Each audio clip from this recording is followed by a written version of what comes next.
মই ল'ৰাবোৰক এটা সৰু প্ৰশ্ন কৰিম, পাৰিবানে নোৱাৰা উত্তৰ দিবা। যদি তুমি ভাল পোৱা তোমাৰ প্ৰেমিকাগৰাকী আমাৰ নিচিনা মধ্যবিত্ত ঘৰৰ ছোৱালী হয় বা দুখীয়া ঘৰৰ ছোৱালী হয়, তুমি তাইক বিনা যৌতুকত বিয়া কৰিব পাৰিবানে?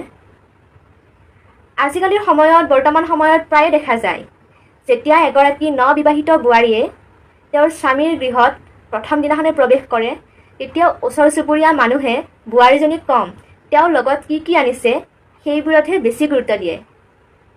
কথাষাৰ হয়তো তিতা, কিন্তু মিছা নহয়। এতিয়া কিমানজন ল'ৰাই ক'ব পাৰিব যে মই তাইক বিনা যৌতুকত তাই একো নানিলেও মই তাইক বিয়া কৰাম বুলি? উত্তৰ দিবা। মই ছোৱালীবোৰক এটা সৰু প্ৰশ্ন কৰিম, পাৰিবানে নোৱাৰা উত্তৰ দিবা। যদি তুমি ভাল পোৱা ল'ৰাজন আমাৰ দৰে প্ৰাইভেটত কাম কৰা ল'ৰা হয় বা বেকাৰ ল'ৰা হয়, তাক তুমি বিনা চৰ্তত বিয়া পাতিব পাৰিবানে?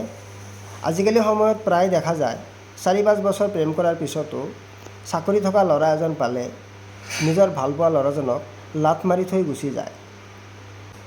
কথাষাৰ হয়তো তিতা, কিন্তু মিছা নহয়।